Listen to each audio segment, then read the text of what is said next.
В дайджесте новостей из Верхневилюйска подборка событий, произошедших в Улусе за первую половину апреля. Прошла первая спартакиада для ветеранов и пенсионеров органов внутренних дел Вилюйской группы улусов. В первый день организовали круглый стол, посвященный памяти Степана Дмитриевича Дашевского, полковника полиции, заслуженного работника народного хозяйства Республики Саха-Якутия, кавалера знака «Гражданская доблесть», который 19 лет бессменно руководил Вилюйским районным отделом внутренних дел. Во второй день ветераны состязались в 8 видах спорта. Особенно захватывающими стали военизированная эстафета и перетягивание каната. Возраст участников разный, но волю к победе продемонстрировали все. От имени нашей СМИ выражаю глубокую, огромную благодарность организаторам и участникам спартакиады МВД. Для меня всегда это было огромной гордостью смотреть на своего отца, сильного, волевого, целеустремленного, наблюдая за тем, как участники соревнуются, поддерживают друг друга и показывают настоящий характер. Я понимаю, что служение в органах внутренних дел – это не просто работа, а это школа жизни. Благодаря своему отцу я пошла по его стопам и работаю в органах внутренних дел. День рождения отметила Вера Спиридоновна Нанова-Солдатова, поэтесса, общественный деятель, заслуженный деятель народного хозяйства Республики Саха-Якутия, талантливый руководитель, почетный гражданин аргетского наслега, Верхневилюйского и Среднеколымского улусов, кавалер знака «Гражданская доблесть», член Союза журналистов России. Встречу с этой сильной и мудрой женщиной организовали в селе Андреевское. Беседа о ее жизни и творчестве прошла в уютной библиотеке. В честь своего 75-летия она презентовала новую книгу, которая уже ждет своих читателей.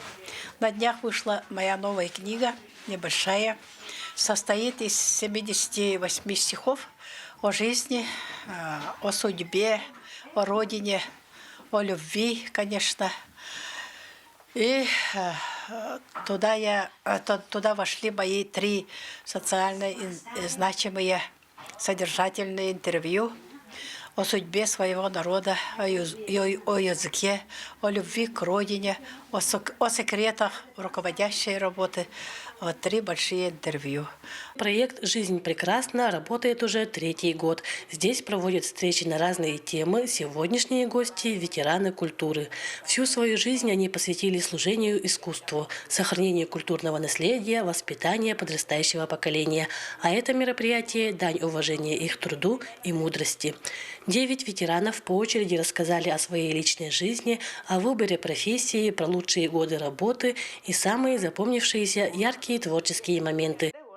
Мы испытываем чувство гордости, восхищения, тепла, видя этих замечательных людей, наших ветеранов у нас в библиотеке.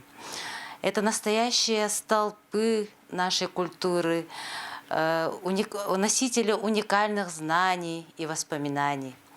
Ну, основная цель нашего мероприятия – это, конечно же, мы хотим, чтобы истории наших ветеранов, их опыт, вклад в культуру нашего района были запечатлены и переданы будущим поколениям. В Верхневилюйске Ассоциация школьных библиотек и Улусная детская библиотека 2-й год организует конкурс «Читающая семья».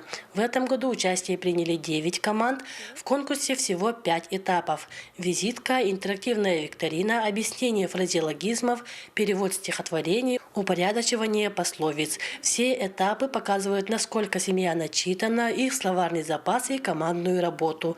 Конкурс проводится в памяти отличника образования Республики Саха-Якутия, почетного работника образования Российской Федерации Марии Лазаревой, которая более 30 лет была руководителем школьных библиотек. Ну, в основном, какие испытания проходят, это испытания должны знать произведения якутских и русских писателей, а также есть вопросы по якутскому и русскому народному творчеству, но в основном это пословицы и поговорки.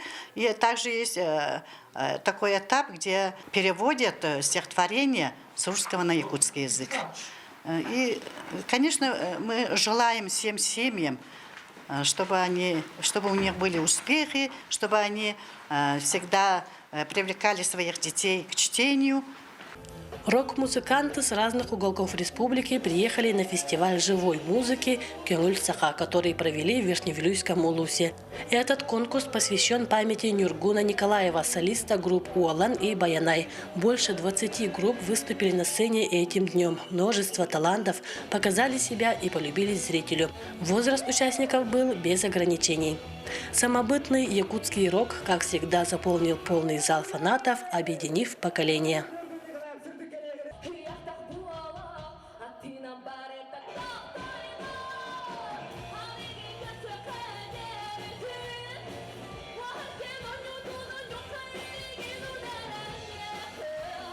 Моя группа называется «Лык». Нас в группе 5.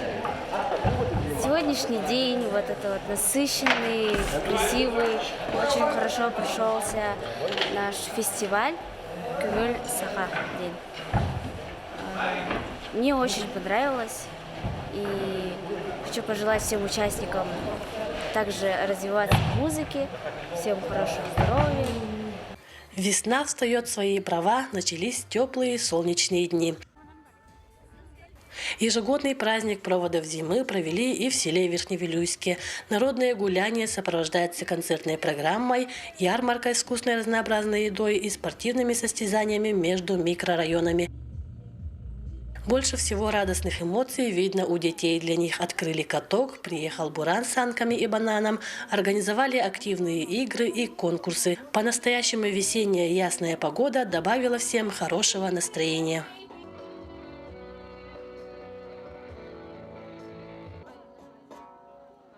Ну, я думаю, что мы должны этот праздник сделать, потому что у нас Якутия настоящая зима. Люди целых 4-5 месяцев живут в настоящей зиме, поэтому мы думаем, настоящие проводы зимы у нас, в Якутии.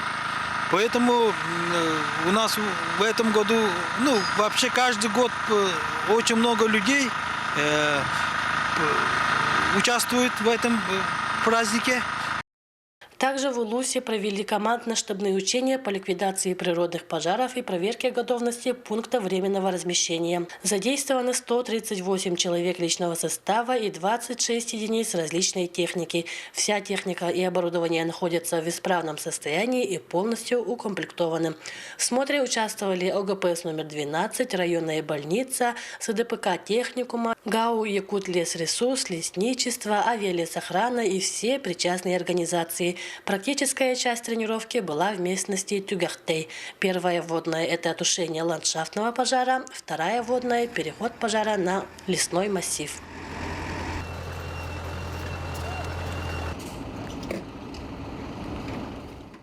Так, после строевого смотра личный состав и техника выехала на тушение лесного пожара и ландшафтного пожара. И вся запланированная работа прошла на отлично.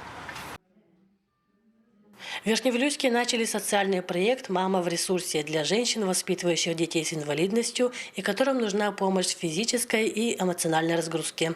Цель проекта – создание доступного пространства поддержки и восстановления через проведение комплексных дней заботы, направленных на снижение уровня эмоционального выгорания, повышение самоценности и возвращение внутреннего ресурса, обеспечив доступ к бесплатным услугам специалистов в сфере красоты и психологической помощи.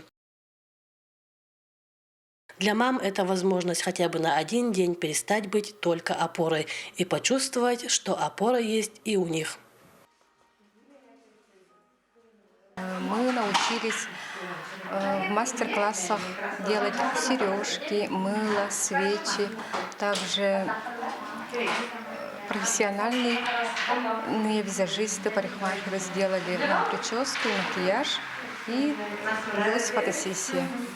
От каждодневной суеты и проблем жизненных можно вот так вот расслабиться, встречаться с другими мамами. И это очень помогает в жизни.